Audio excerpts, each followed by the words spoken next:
going to be talking about leasing. This particular area of leasing, because leasing is very complicated, but I'm going to try to inform you guys just a little bit on what to ask for whenever you go and do a new retail lease, a new commercial lease, whether it's retail, restaurant space, pub, bar, whatever you're doing, whatever type of business you're doing, certain things that you want to ask for. Typically, whenever I lease a space, I always make a joke. I like to ask for the house. That means I like to ask for as much as I can in hopes that the landlord will give it to me. Not saying that he'll give me everything I ask for, but it doesn't hurt to go, and ask for everything. You want to shoot high. You want to shoot for the stars. The worst thing they can do is tell you no, and then they come back and come with a little bit lower of an offer, but hopefully it lands somewhere in the middle. So there's 3 specific things that I ask for when doing leasing. One is going to be TI. TI is a tenant improvement. Some people call it TIA, which is tenant improvement allowance, tenant improvement dollars. It's kind of all the same thing. Me, typically, when I do a lease, I like to immediately ask for like $40 a square foot for TI. And that, that doesn't mean, again, that I'm gonna get $40 a square foot, but hey, shit, if I land somewhere in the middle, I'm usually pretty happy about it. I ask for that much TI, even if it's a second generation restaurant. So let's say I'm going into a restaurant space, and I'm leasing a restaurant. I go ahead and ask for $40 a foot TI anyway. Tell them, hey, look, I gotta buy new equipment, I gotta remodel the space, new floors, new walls, blah, blah, blah, new ceilings, so on and so forth. So I always ask for 40 a foot TI. The way TI works is, let's say you get $25 a square foot from the landlord, and you lease a 2,000 square foot space. That would mean after you obtain your certificate of occupancy, which I'll refer to as a CO, because that's what it's called. After you obtain your CO, then the landlord would in turn give you $50,000 back to help go towards your build out and fixture costs for the space, for equipment, fixtures, build out, etc. So you always want to ask for this whenever you lease a space. Always ask for TI. The worst thing they could do is tell you no. They may give you $10 a foot, they may give you $15 a foot, $30 a foot, $40 a foot, but you always want to ask. You typically tend to get more TI dollars whenever the space is in shell condition. Shell condition means that it's new, it's just 4 walls.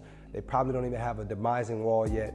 Demising wall is a wall between your space, your suite, and the suite next to you. So a lot of times they may not even have a demising wall. They won't have any HVAC. HVAC is mechanical air conditioning units that's on the roof. They won't have electrical. They won't have an electrical panel, anything. So basically you're going in there having to supply every single little thing that your business is gonna need. So you always ask for TI. Remember, shoot for the stars. If it's a shell condition, shit, ask for more. Ask for $50, ask for $60. I mean, $60, you're probably not gonna get it, but if you ask for 60 and they come down and say, okay, we'll give you 40, you really won, So always ask for TI. The reason you wanna ask for abated rents is because, typically what happens is you have a whole process to do build outs, to get your build out done. You have to first and foremost get with the architect and designer and get your plans done. That's gonna take you, several weeks, two weeks to a month. Once those plans are done, then you gotta go submit them to the city or the county, whatever ordinance, oversees where your property is located. That then takes them, depending on the ordinance or the county or city that you're in, it's gonna take anywhere from, a week to even up to 2 to 3 months to get it completed. Here in the city of Houston, they slow as shit. So, it takes them 30 days just to give you a fucking response. I think it's ridiculous, but that's how they operate. It takes them 30 days to get you a response, then it's gonna take, they always come back with comments. Comments mean they didn't approve your shit and you gotta fix it. So after they come back with comments, it's gonna take them another 30 days to reply after you reply to the comments. So it tends to take a little while to get your plans through the city of Houston. So you always wanna ask for abated rents, because the worst thing, as a tenant you wanna do is be paying for rent while you're trying to go through the city to get your plans approved just so you can build. You haven't even got anything built yet, but instead here you are paying rent. You don't want to absorb that cost. So typically I like to ask for anything from, I like to ask for 180 days abated rent. 180 days or the lesser of whenever I get, my permits and, or my CO to get started. So when you ask for that abated rent, the minute you get your CO, your rent starts. So, it's usually the lesser of the two. Now again, you don't want to take 6 months to get your build out done because you want to make money as quickly as possible. You want to get in there, you want to make your bread, you want to get paid, you want to get your business going, you want to tell your friends, your family, the community, you want to get people into your business. So you don't want to take 180 days.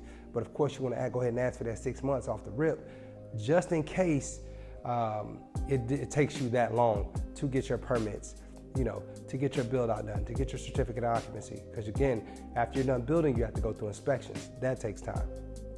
So always ask for abated rents. Me, like I said, I like to shoot for 180 days or the lesser. So always ask for that. And not saying that you're gonna get it, but I think that 180 days is not really a reach. A lot of times, landlords tend to agree to the 180 days abated rent. More so the TI dollars is more, it's a lot more negotiating with that versus the abated rent, because they do understand that it takes time to get the building done. So remember abated rent as well. Third thing that I typically like to ask for is free rent. Free rent is after you get your certificate of occupancy, that's when your free rent period starts. I usually typically ask for anywhere from 90 to 120 days of free rent. The purpose of me asking for free rent is because I want to give my customer base, my client base, a chance to, the community, friends, family, to know that I'm open for business, so that way I could build up some sort of stream of business without, paying a heavy rent right as soon as you open. So you want to always ask for free rents, just to give yourself a kind of sort of a grace period to make some money. So always remember the 3 main things you want to ask for when negotiating a lease. 1 is going to be TIA. 2 is going to be abated rents. The 3rd thing that you want to ask for is free rents after you receive your CO, so that way you can give yourself some time to, build your business up and make some money. So I hope this was some help for y'all. Make sure y'all tap in. If y'all not already subscribed to the channel, make sure y'all subscribe. Follow me on Instagram @MindofAMillionaire. Check back tomorrow. I'm gonna have some new stuff for y'all. All right?